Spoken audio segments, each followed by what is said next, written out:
Hello, and welcome to Studio 415. On today's show, you'll hear if there are plans for a new NACS elementary.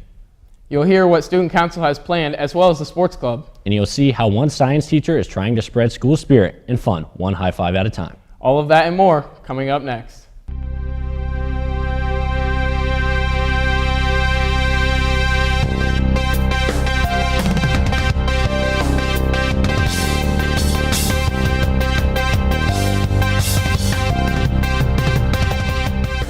Welcome to Studio 415. I'm Garrett Ambergy. And I'm Blake Pocock.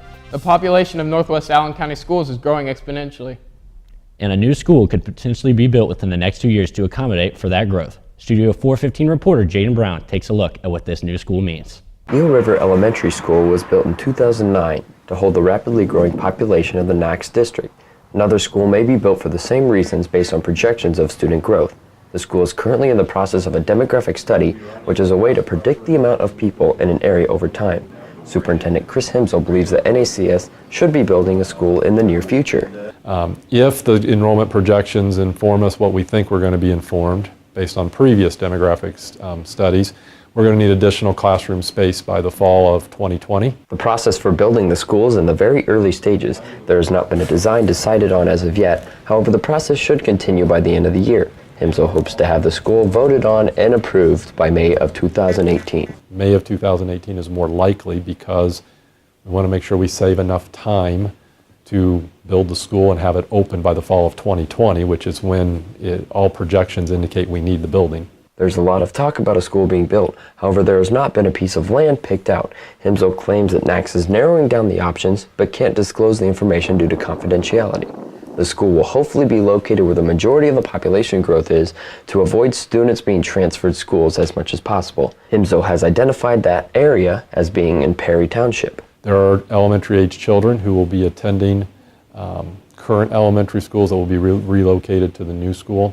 What we're committed to doing is to make those changes as limited as possible so the fewest number of kids are affected that we possibly can. The process of building a new elementary school is long. From getting the demographic study to the approval can take up to over a year. The cost of one could cost about $22 million or more for NACS. Himsel says within the next 3 to 10 years, we could see even more changes in the NACS district, such as a 9th elementary school, a new middle school, and even a new freshman center. For Studio 415, I'm Jaden Brown. The Carroll High School competition cheer team traveled to Newcastle on Saturday to compete in the varsity state championships. The cheer team did very well, earning second in the state in the co-ed division. The Charger Pride was also at their state competition this past weekend. The marching band competed in the Open A class and finished 9th overall. Student Council plays a large part in many decisions for the student body, and they also help plan activities. Studio 415 reporter Ethan Honeycutt met Student Council to see who is making these decisions and what goes into the process. Student Council consists of 4 junior officers, 4 senior officers, and many regular members of the group. The officers include Riley Summers as president of the junior class and Evan Englert as president of the seniors. While they are the leaders of the student body, Student Council still requires supervision. English teacher Michael Klein serves as a director of sorts to Student Council. However, Klein says that he only makes suggestions and that Student Council has the final say in their decisions. I think the administration gives them a good amount of responsibility, and a lot of the things that they come up with are their own ideas, and then we just move forward as a group and make those ideas a reality. Collectively, they make many decisions, such as adding the decorations into the commons and deciding what events homecoming will include. They also organize a variety of activities, both on a small scale, such as organizing a movie night for the special education class, and on a much wider scale, such as organizing the activities in semi-formal and prom. Another large activity that Student Council is focusing on this year is bringing back the senior class trip. Right now we're working on getting a senior class trip going. They used to do it in years past, but they haven't for a while, and we think that it's going to be a good annual thing for everyone. This year we're hoping to get the whole senior class to go to Cedar Point. Many students still complain, however, that Student Council's decisions do not reflect the ones of the student body.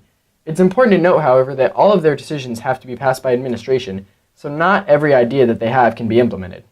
I would say that we are not necessarily advisors to administration, but we have to do anything that they say, basically. Everything that we want to do, we have to get it approved by them. So at semi-formal this weekend, whether you're dancing to the music or just enjoying the decorations, remember that none of it would be possible without Student Council. For Studio 415, I'm Ethan Honeycutt. For many students, Fridays are a day to look forward to as the weekend approaches. In my story, you will see how science teacher Brian Booker has started a new trend called High Five Friday that aims to make the weekend worth more than sleeping in. Starting this year, science teacher Brian Booker has started a new trend called High Five Friday that allows students to high-five Booker in the hall as they head to class. Booker started High Five Friday after attending guest speaker Brian Kane's rally back in August. He was motivated to start giving students high fives in the halls after Brian Kane spoke about shaking hands and meeting those around you. So I was out in the hallway and I'm like, high five. I'll just give people high fives as they were going in, start the day off better. And then I'm like, hey, it's Friday. How about High Five Friday? High Five Friday is a day of the week where students can randomly walk up to anyone and go high five. The expectation is that a high five will be given back. Booker has been left hanging on many occasions, but he doesn't get upset because oftentimes another student will walk up and high five him.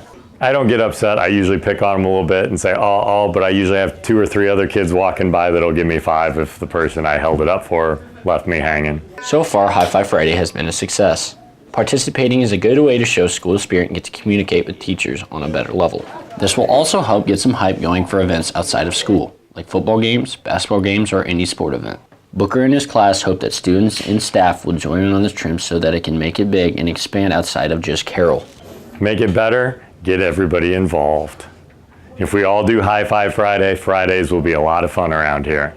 And it'll get a lot of spirit going for football games, basketball games, everything else going on Fridays and the weekend.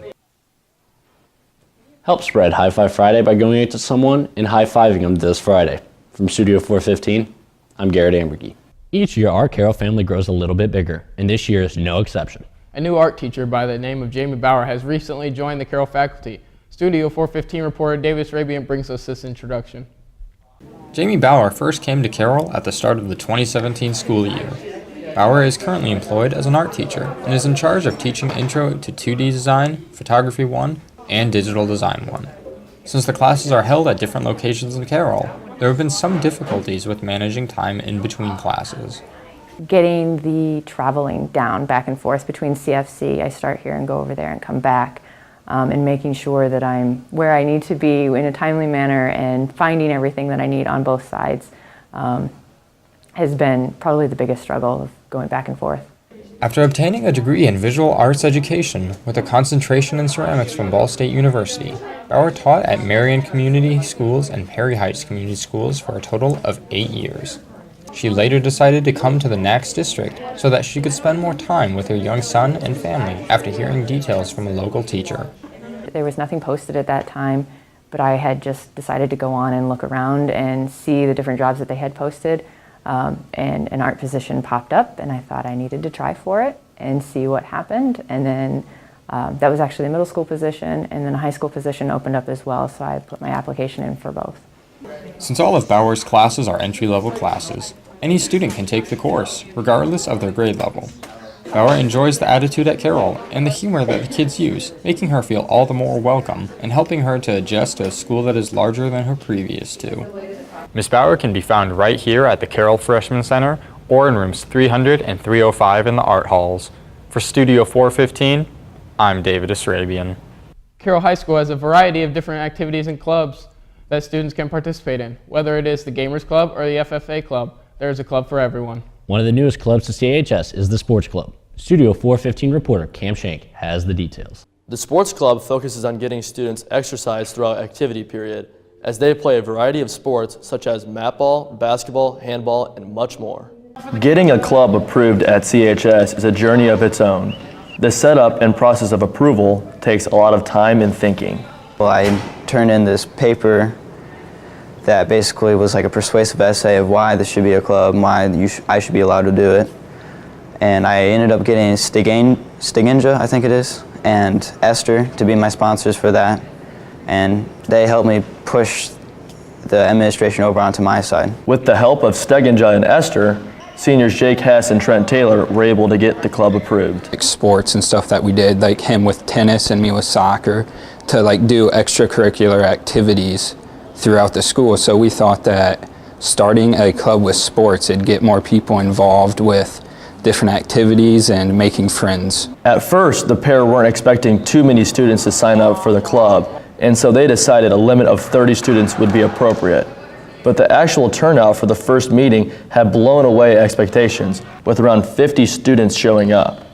And in the future, they are hoping they can organize other events. We'll probably play like basketball, and then I'm going to try and look into setting up like tournaments on the weekends for dodgeball and basketball, that kind of thing. As the sports club continues to have meetings, both Hess and Taylor are happy that the students are having a good time with their friends. But something that is on both of their minds is the continuation of the club after they graduate. I think will definitely still run. There's a bunch of younger kids in the club, and I think they'll take charge of it because there's not many clubs that you can just go out there, have fun, make friends, and play sports. Be on the lookout for future events as the sports club meets every 2 weeks. From Studio 415, I'm Cam Shank. That's all we have today. Thanks for watching. If you have any story ideas that you would like to see covered, mention them to the students in the credits or Mr. Johnston. For all of us here at Studio 415, have a great week, Carroll.